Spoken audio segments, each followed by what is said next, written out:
I'm Dave Palumbo, founder of Species Nutrition.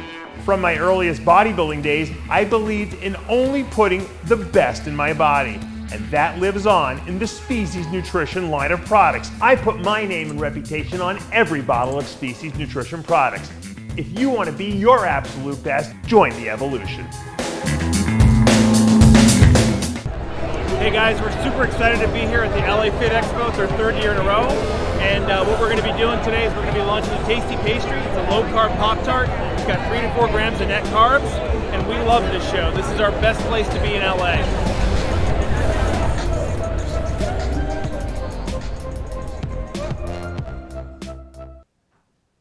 If you want to build a massive chest, you have to stop bench pressing right now. Welcome to Heinz Senior's Coaching App. Get access to the P3AK High Intensity Training ebook and its exclusive video tutorials. Commit with Heinz's coaching right now and be provided with a year of meal plans, training programs, and more. www.p3akday.com. There is no room for the littles.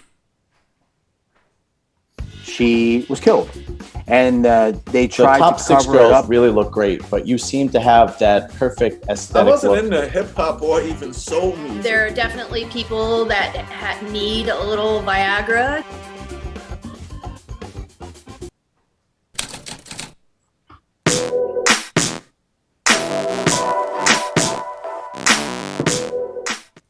RX Television on rxmuscle.com. This is Ask Dave, better known as hashtag Ask Dave, your 30-minute question and answer show with Dave Palumbo. All your questions, diet, training, supplementation, IFBB pros, news, whatever's on your mind, it is all on the tables. We now bring in Dave Palumbo. Dave, before we get to what you have this upcoming Saturday in your Secrets to Becoming a Diet Guru course, wanted to wish you and Amanda a very, very happy anniversary. It takes me back to your wedding day, which just goes to show you just the kind of guy that Dave is, kind of always on the grind. Literally, their wedding was this impromptu visit to the, I guess, official courthouse where you get married, you take a picture, and you're married. Yeah. And then I remember texting him that day, like, because he posted on Facebook. I'm like, Dave, did you get married today? And he goes, yes. All right, I'll see you in 45 minutes for Ask Dave. And on we go. So congratulations again. 7 years now, right, with you and Amanda. Yeah, Amanda doesn't like any pomp and circumstance, so there was no weddings going to be, we weren't going to have any parties. She doesn't like to be the center of attention, whereas I love to be the center of attention, so that's why we balance each other really well. And I decided, we better do it on December 1st as opposed to November 29th or 30th, because I would never remember that date. December 1st is like an easier date to remember. So that's how that came about, and that's why we picked that particular day. Yes, we did go back to work after that, which was funny. The only person who was actually there witnessing it, we had to bring one witness, was Jimmy the Bull was our witness. Nice. So Jimmy the Bull was was there in all the pictures with us that we took at the courthouse. It's funny, my parents got married the same way, my mother and father, ironically enough. And I didn't think I would do it also, but that's the way it works sometimes. But 7 years went very fast, and a lot has happened over 7 years. And I guess I always say everything works out the way it's supposed to. So it's all good.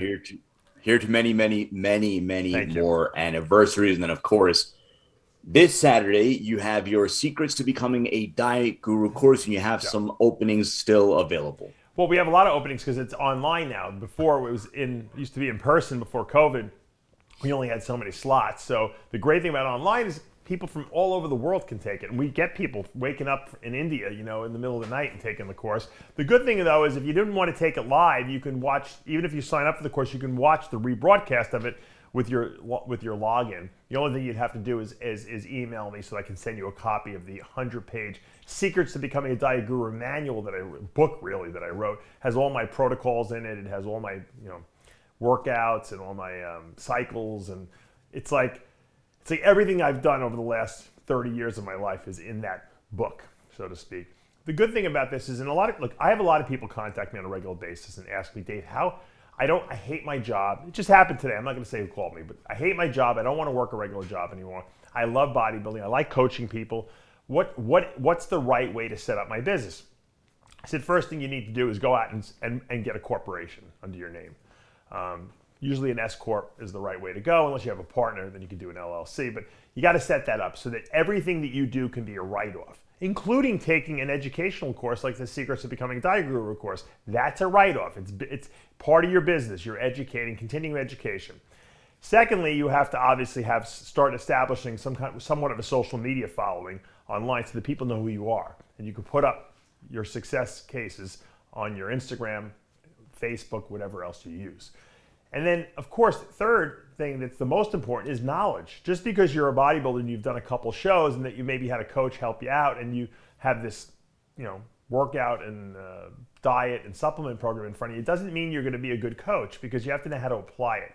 So education is important. Some people have a college education, they've taken biology classes, but I think I'm the only person in the industry that I know of, at least, that is offering a course that will educate you in how to be a coach, learning how to write a diet, the basic sciences, how to do an off-season versus pre-contest, how to use a ketogenic versus carb-based diet.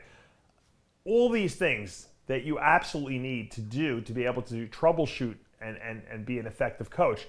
Supplement programs, what nutritional supplements are necessary, which are what I call luxury items. How to pick what the right performance enhancing drugs are for the people that you're working with, how they work, what they do, what you shouldn't use, what you should use. Diuretics, water, depletion, the last final week of contest prep, detoxification, site injection. I answer everything. We go it's a 9-hour class. You're going to be spending 9 hours with me, essentially. We take an hour for break, an hour lunch break. It's 9 in the morning till 6 p.m. Eastern Standard. And once again, the great thing about the online course is that you can go back and re-listen to it as many times as you want after it gets rebroadcast up, so that if you miss something because I give you a lot of information, and you don't have to be an advanced person to take this class. You can be a beginner or you can be advanced. I have guys that take it every single year just to reinforce these, I guess, the information that I'm giving you, because you can never be too educated. You can never have too much knowledge. I'm still learning. Every day I'm reading stuff online, and I'm always learning about new supplements and new techniques and new research that has come out, because you have to constantly keep expanding your mind. And this is something that if you're going to be a good coach, you need to know. Likewise, you need to know how to train, because if you have clients that are not making progress, and whether you're in the gym with them or you're watching their training videos, you got to be able to point out to these people what they're doing wrong. So if you're going to be a coach and you want to make a living from it, you have to be an expert. And part of being an expert is educating yourself. So this Saturday, we're offering the course. You can you can go to my davepalumbo.com website and click the link. It'll take you over to the Palumbo University website. You can sign up anytime you want. You'll get the 100-page manual the day of the course. If you're going to take it at a later date or you're going to watch it at a later date, just let me know. And like I said, I think it'll be something that you all remember for a very long time, and a lot of you will probably want to retake it at a later date just to reinforce it, because it's constantly evolving. I'm always making improvements to it as well, as I start to learn to do things better as well. Every time I teach it, I learn a little bit more, because you can't say this stuff enough. The more you repeat it, even doing these Ask Dave TV shows, it keeps me very sharp, because I don't know what questions they're going to be, and I'm always thinking, and if I don't know something, I go back and I look it up, and that's what makes you good at what you do. Never being happy and never being, settled or saying I'm the number one guy. That's not the way it goes. You're constantly learning.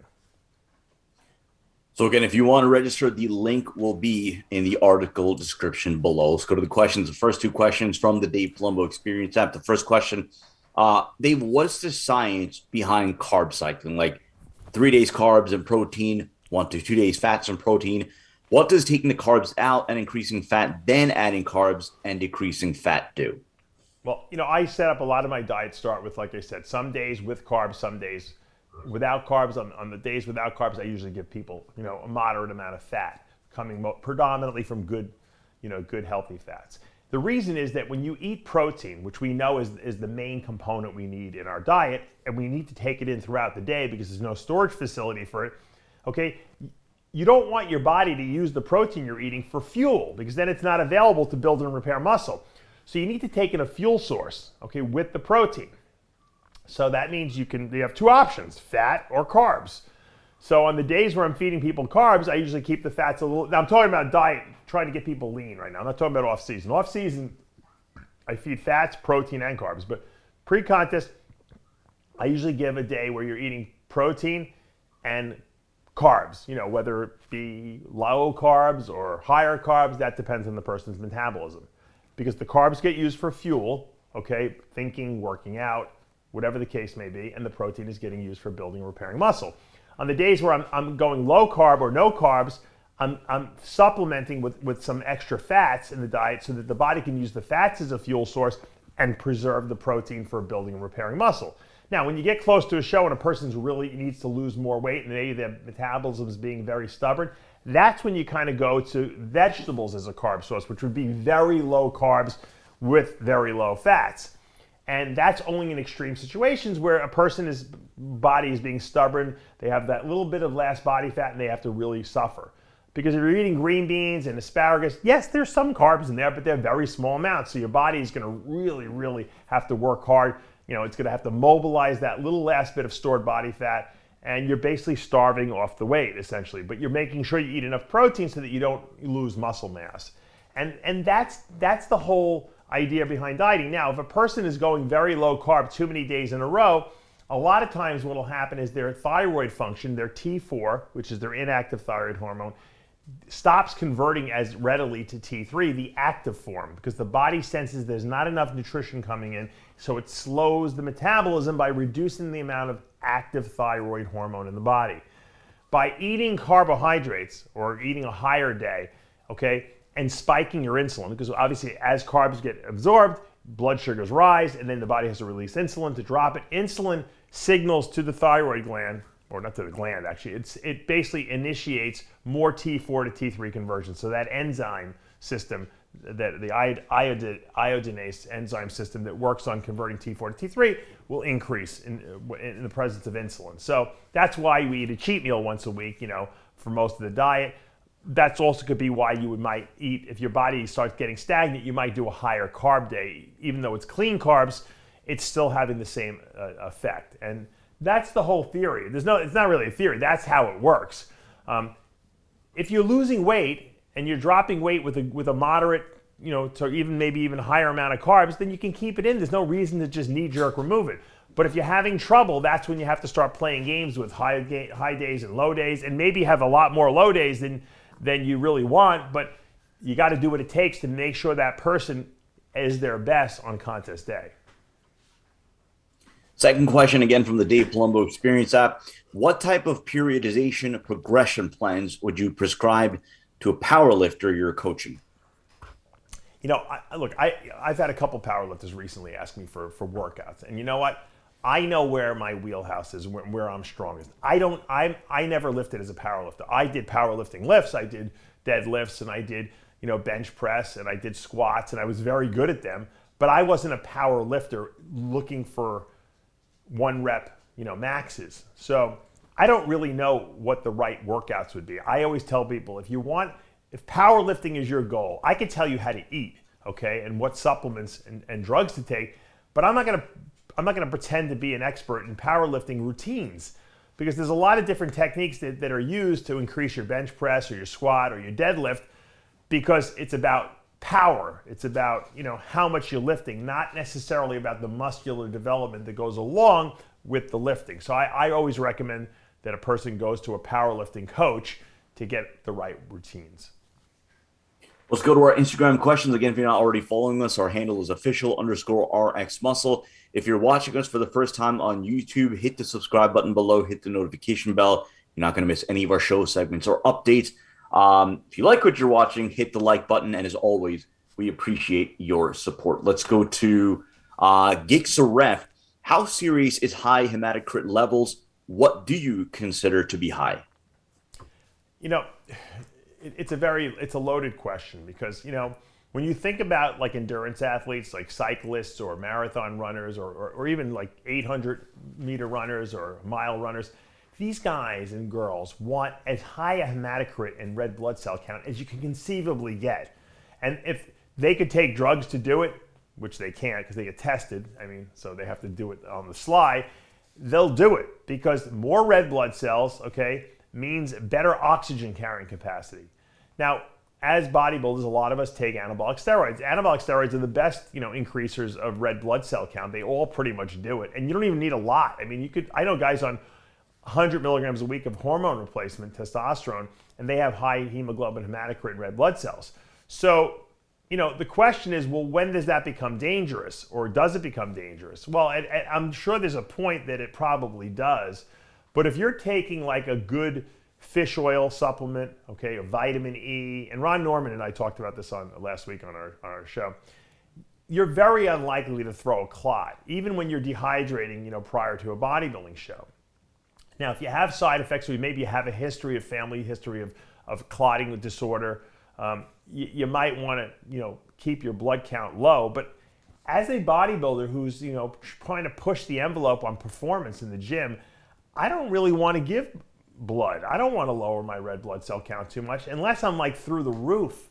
So high red blood cells, while it alarms doctors because they're not used to seeing that with normal people, it might not necessarily be a bad thing for bodybuilding because it's increasing your performance in the gym. It's when your levels get too high, and the question is, well, what's the upper limit? And I think for everyone that's different. I never gave blood when I was competing ever, because I felt like it would reduce my vascularity, it would reduce my oxygen count. I wouldn't be able to train as hard in the gym. I gave blood a couple of times over the course of the last 5 or 6 years because I think my iron was high once or something like that.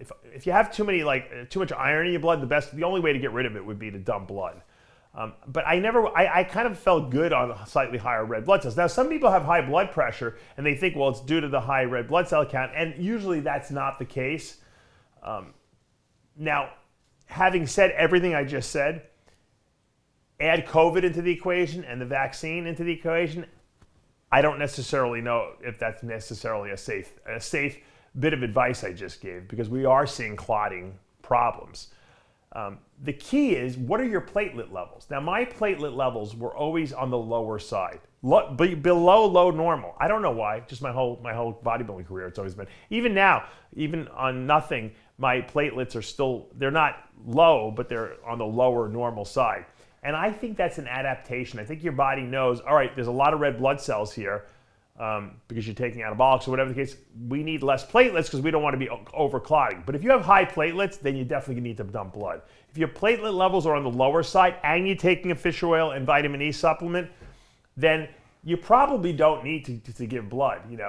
It's a tricky situation and it's a tricky answer. That's why I'm giving you like multiple answers to this, because you have to evaluate yourself as a whole. And I really need to look at people's blood work to really give them a better assumption. But I tell people, don't dump blood unless you have an iron issue, okay, where you have too much iron in your blood, or specifically you are having clotting issues, or you've had clotting issues in the past.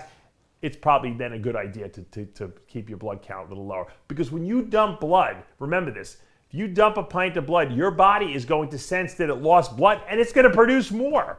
And you're going to go right back and maybe even higher than you were before. So you have to be ready. Once you start dumping blood, you're going to have to do it all the time. Every whatever it is, 58 days, you can go donate blood. So that's something to consider as well. So it's not going away, the problem. As long as you're on anabolics, it's going to keep jacking up through the roof. And it might keep going higher is what I'm thinking. So once again, evaluate all the variables. Let's go to Franklin Denauer, young gun, and this is one that you talked about on the last Heavy Muscle Radio and your wrap up with the Big Men Pro. Emir Omeragic had some great results recently for a 22-year-old. He looks pretty amazing. He has specifically, if we could see him at top 6 at the Olympia in a few years, pretty bold prediction. But what you've seen out of him, what do you project as his prospects in the pro ranks? I think he's got a ceiling that's unlimited at this point. He really reminds me a lot of Jay Cutler, his physique. Jay at 22 was pretty impressive as well. And I think Emir is probably leaner than Jay was, early on in his career. Jay didn't start getting crazy shredded till a little later into his, till he started really maturing as a bodybuilder. But this guy's got a lot of muscle. I know from Chris Aceto, I think he's trying to get into the Arnold in March. Which I was surprised. I said, Chris, he just did all these shows. Doesn't he need a break? He goes, this guy doesn't get fat. He'll get leaner while he's eating a ton of food. And so I guess Chris feels and Emir feels that, let's do the Arnold, because it doesn't even, the dieting doesn't even faze me at all. I could eat a lot of food, and I only need to really kind of turn the key the last couple of weeks to really dial it in. So I think his ceiling is very high. I think in the next 2 to 3 years, I think he could be a possible top 6. He's got the structure to hold it. If he puts another 15 pounds of muscle on, he's going to be deadly on that stage with that same conditioning. And he's got fresh muscle because he's young. He's going to be another in that Hunter Labrada, Ian Valliere group, because I think he is one of the upcoming guys. And it's great when you get a guy out of nowhere and we didn't even see him coming, and now he's like a new guy. And look, this is going to happen. I was just telling someone today, I said, back in the 90s, everyone was into training. Training was the most important thing because we were all trying to chase Dorian Yates. And pretty much everyone used the same anabolics back then. And growth hormone really just came out, so no one really used a lot of it. It was very expensive. And there really wasn't a lot of nutritional supplements back then to choose from like there is today. So everyone focused on training. Then it went the other way when drugs became more available with the internet and it was more knowledge about it. People thought it was all about the drugs. So then the physiques kind of took a little dip. Now we're at a place where people not only know that the drugs and the diet are important, and the supplements, but they also know the training is important. I think training is becoming re-emphasized now, and we're starting to see guys with great structures with a lot of mass on their bodies. And I think over the next 2 to 5 years, we're going to see some freaks coming out of nowhere. Guys like Emir Omeragic, people we never even heard of yet, are going to crawl out of the woodwork, and we're going to have I think we're going to have another golden era of bodybuilding probably by 2025.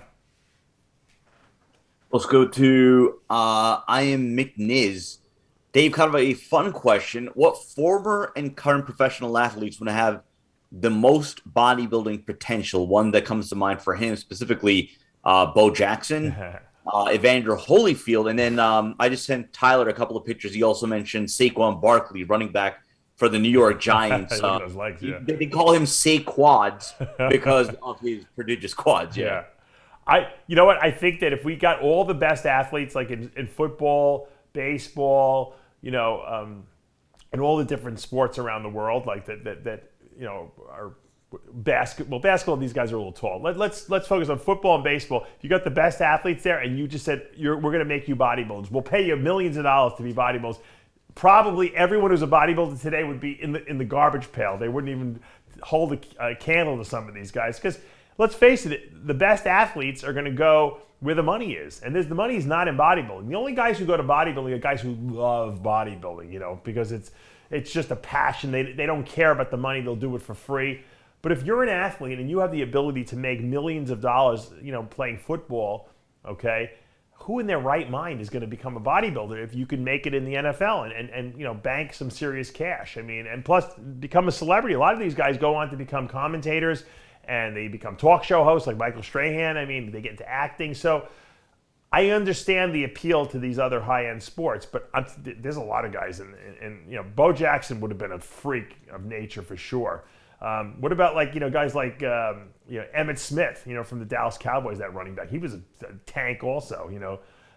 Morris, who played for the Giants back in the 80s, was a little freak too.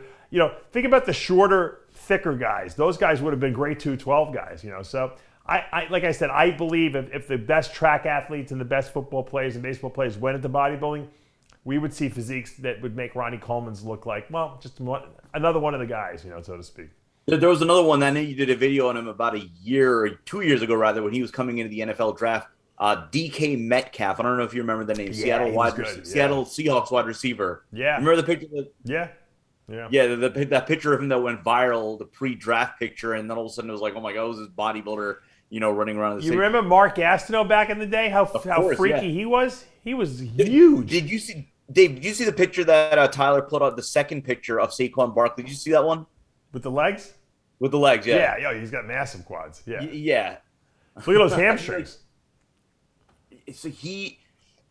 What about Ben Johnson, the runner? If anyone remembers the Canadian runner, he was jacked too. And these guys, imagine if they did full-blown cycles of gear. They would be crazy looking, Well, then the counter argument to that is, how do we know that they're already not? No, because these guys get tested. So not full-blown, but they can take little amounts and get away with it and try to trick the system. But but they're not doing massive amounts because if they have No. metabolites in their system, they'll get nailed because all of them get drug tested at some point, you know. So you can't take like long-acting metabolites. These guys might be taking a little HRT and stuff like that, maybe a little GH. They're not doing even a fraction of what the bodybuilders are doing today. Understood, but Dave, let me get your opinion on this. I mean, we look at the landscape of, let's take football as an example, right? I mean, you're talking about wide receivers that are like bigger, faster, and stronger. You have, offensive linemen, defensive linemen that are literal, human bulldozers. Right. Now, to a certain extent, you have to imagine they're using something. What do you think they're using, and I guess to what extent? What doses, amounts? Obviously, look, they're having to get around testing because all professional sports they test. Right. But to what extent do you think they're taking something? I think they were all taking, a little something. First of all, GH is very hard to detect, so probably a lot of them take growth hormone. The testosterone is something that a lot of these guys will take, because they know when they're going to be tested a lot of times. They know what it's before the season. I don't know exact dates, but they know it when they're training in the off season. No one's bothering them. I'm sure that's when they're building strength and using something, to recover better. And then prior to the season starting, they're probably doing nothing, which is better because it actually makes them a little faster and more agile when they don't have any gear in their system. But they've already built the muscle in the off season, in their training season. So, I don't think everyone uses, but I think a lot of the guys do. And why? If I can get away with it, and I'm a professional athlete, you got to think that it's going to only help you be a better performer and make more money. So I understand. People say, "Oh, why that guy take stuff?" Oh. They all will get away with whatever they can get away with, and that's the way it goes, because there's big money at stake. We're not talking thousands like in bodybuilding. We're talking about millions and millions. Millions, of dollars. right? But that's also the really as long as you have been in the bodybuilding world, a lot of this of what they're taking or whatever. I mean, it's white noise at this point. I mean, for those watching this channel, right, you have to essentially be a hardcore bodybuilding fan or you aspire to be a hardcore bodybuilder. Otherwise, you're not on this channel. Right. There's another world where a baseball player gets popped for taking something, gets banned for 60 games, and, I mean, it's excommunicated from society. What I mean? Which is sad because there's a lot of other people doing the same. I think a lot of guys take growth hormone. I would imagine there is a GH test, but I don't think it's utilized very often, and I think the way that baseball players are able to get around that, I really don't think there is any way to nail GH. Even when they ran that report, I forget the name of it, but how do they nail any athletes? It was based off receipts and mailing label packages. Or whatever. Everyone's got a friend. The problem is that once someone else knows what you're doing, you're vulnerable to that person. But I think a lot of these guys will use growth hormone, especially because the recovery is just. You're not going to build massive amounts of muscle, but in athletics like baseball and football, it's about recovery, right? Because you're always getting injured and your body gets worn down. You're playing games in baseball almost every day, so they want to recover, and I think that a lot of the GH really will help with that more so. Whereas in bodybuilding, we're not really worried about recovery. To a certain degree, we are, but we're worried about building mass, and so steroids do that way better than GH would. That was the Andy Pettit argument when he got popped. It was, it was to recover and be the pitcher, not to hit home runs. Let's go to Bilal Hamide. Pure Citrulline L versus Citrulline Malate in pre-workouts, which is better for pumps? They say Citrulline Malate is, but I think they both work really. Look, arginine works too. Citrulline happens to be the new boy on the block. Everyone's using citrulline, and it does seem to be more effective than arginine, but they all work. I think what happens is if you're using it every single day, it loses a little bit of its effectiveness, and so that's why people will use one thing over another.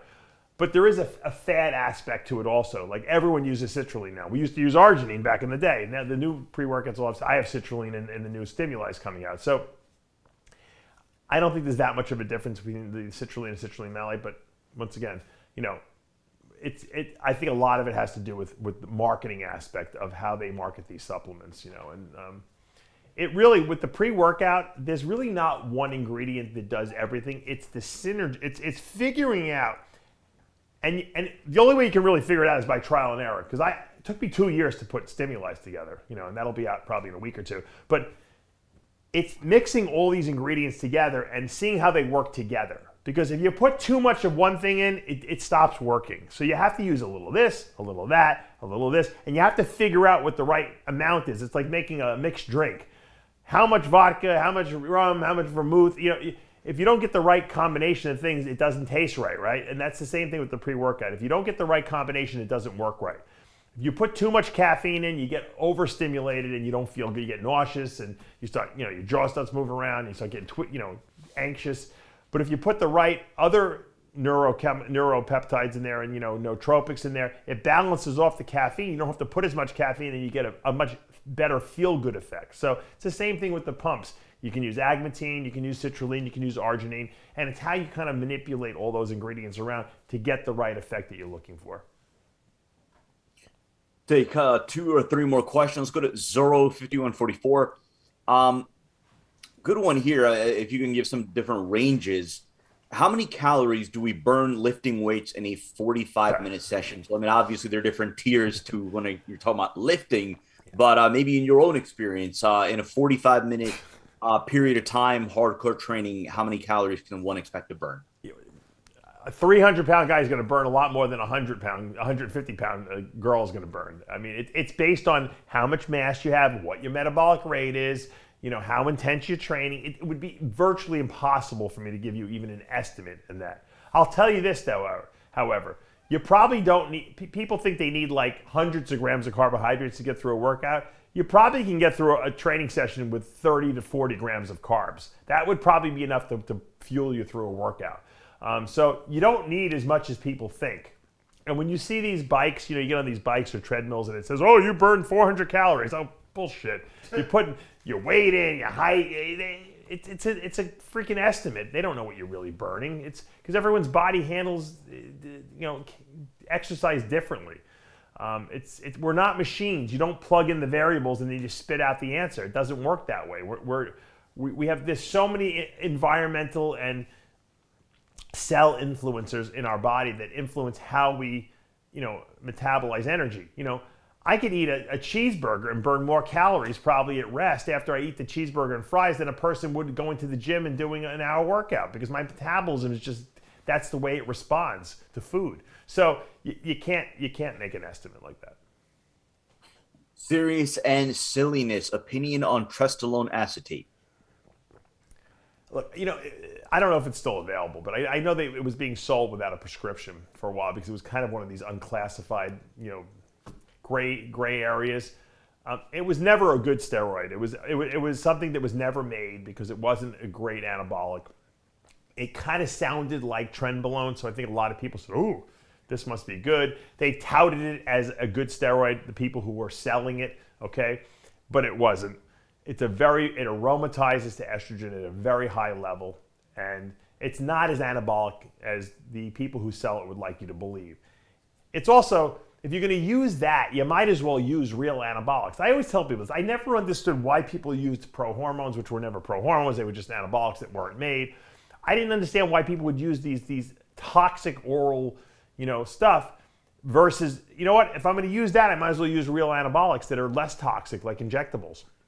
But I think what it amounts to when you think about it is some people just feel, well, if I can buy it online, quote, legally, that I don't have to worry about like trying to find it elsewhere, And so people just do it out of convenience. But, really, trestoline is not DSHEA compliant. It should not be allowed to be sold legally. I'm surprised it still is. And if it is, whoever's selling it will probably eventually, get arrested for it. Because it's just not a legal supplement to take. But having said that, the reason it probably does sell, like I said, is because people can readily get it. So they'll use anything that they can get, because maybe they don't have a connection to get the real stuff. Let's go to Neil Zalewski. Your opinion on Tudca as a liver support. Would you choose it over NEC or milk thistle? Tudca is a great supplement, really. It does a lot. It's actually a bile salt. In the body, and it has like a million different effects in the body. It's actually produced by the bacteria in your intestinal tract, but taking a purified form of it is going to give you a better effect. Now it's supposed to help. They prescribe it in people with cholestasis, meaning that there's like a backup in the liver. So it helps the liver, move ingredients through it when there's a backup. The way it really works is it's kind of an anti-inflammatory compound. It reduces inflammation. And a lot of times when there's a lot of inflammation in the liver, those bile ducts that drain everything out of the liver get kind of pinched off. And milk thistle does something very similar. Milk thistle dilates those bile ducts, allowing the junk to leave the liver. So some people use Tudca with milk thistle. The truth is that milk thistle, or silymarin, which is the I guess chemical name of milk thistle, or the active ingredient in it, really is superior, I think, at dilating those bile ducts to get stuff out of there. But I think Tudca has more of an anti-inflammatory effect. So there's a school of thought of combining the two. Tudca does a lot of other kind of interesting things too, especially in people who have like neurodegenerative diseases like ALS and stuff like that. It helps reduce apoptosis. It also works on helping, there's something inside the muscle cell, or all the cells in our body, called the endoplasmic reticulum, which is where protein synthesis occurs. And this is where these proteins that are being synthesized in strings get folded into the configuration they're supposed to be in. And sometimes when the cells are stressed out, these endoplasmic reticulum, or these little organelles inside the cells, can't function properly. And Tudca really helps these endoplasmic reticulum function better. So in a sense, if your cells are stressed out, Tudca can actually help you build and repair muscle better. Matter of fact, from my research on Tudca, I think that it works better in terms of maybe helping people who have, really training really hard recover better than it is as a liver detoxifier. So usually I always recommend like a really highly purified milk thistle product, for liver detoxification. I know I sell Bill Llewellyn's product, Liver Stable, on DavePalumbo.com. It works very effectively. And I usually recommend Tudca to people who have, possible like bile duct issues, bile stones. Once again, body's completely stressed out, maybe from overtraining. It seems like that's a better use of that. However, it might be good to combine the two, you know what I mean, in a sense, because they might work better. But I'm always worried about putting too many ingredients on the stack at one time, because then you don't really know what's working. But I think it definitely has a place in bodybuilding, and I think we're learning more and more about it. It's a very interesting supplement. We'll take one more from Dej Wick, good friend of the show. Can bodybuilding become addiction? Anything can become addicting. and I'm sure, look, you know what? Most of us are addicted to the results, okay? The first time you go to the gym, you hate it. Everyone does, The second time you go, you don't hate it quite as much. By the third week that you're training, you start seeing your body changing in the mirror, and you feel different, you feel stronger. Now you're addicted. It's like, the first time people do heroin, they all report, I've never done it, so I don't know, but they say that you throw up from it, right? It makes you vomit. Why would anyone want to take a drug that makes you vomit, right? Well, the second time you take it, you don't vomit, you feel good. And then the third time, you feel even better. And then all of a sudden, you're addicted to it. So bodybuilding is the same way. It's an addictive sport because it gives you the control over how I look, how I feel, how I'm perceived by other people, because I'm changing the way I look. And that's empowering. And when you feel empowered and you feel like you have control over something in your life, okay, that's addicting. Let's call a spade a spade. That's addicting. It's an addicting quality. And some people can get carried away with it because they feel like, maybe they didn't have any attention from other people. Maybe no one respected them, or they felt like they weren't respected. Maybe girls didn't pay attention to the guy, or vice versa. Maybe the girl was like, she was overweight or something like that. Now all of a sudden people are paying attention. They want to talk to you. They want to know what you're doing. They want to take you out on a date, et cetera, et cetera. That's an addict. And now you're cooked, right? Because now more has got to be better. If I gain 10 pounds of muscle, let me gain another 15 pounds, because then I'm going to get even more respect from people, and more people are going to take notice. So yes, bodybuilding is definitely addicting, and there's nothing wrong with it as long as you have control of the addiction. It doesn't consume your entire life, and it doesn't go to the point where you're actually jeopardizing your health and well-being, not just physically, but mentally and emotionally, which a lot of people get to that point or gets carried away with it. And that's something you have to just keep in mind when you get involved with bodybuilding. But if you do it right and you listen to the advice that people like myself and other people are giving you to stay healthy and to keep yourself balanced, bodybuilding is a terrific, sport lifestyle to get involved in, because it really does make you healthier. It does make you feel good. It gives you confidence, and it helps you learn that if you apply yourself, okay, in anything in life, that you can get the results that you want. And I think that's empowering to a lot of people. That's going to do for this episode of Ask Dave. Reminder, Dave's Secret to Becoming a Diet Guru course this Saturday, December 4th. If you want to sign up, the link is in the article description below. For Tyler Shore and Dave Palumbo, I'm Sadiq Faruqi. We'll see you next time.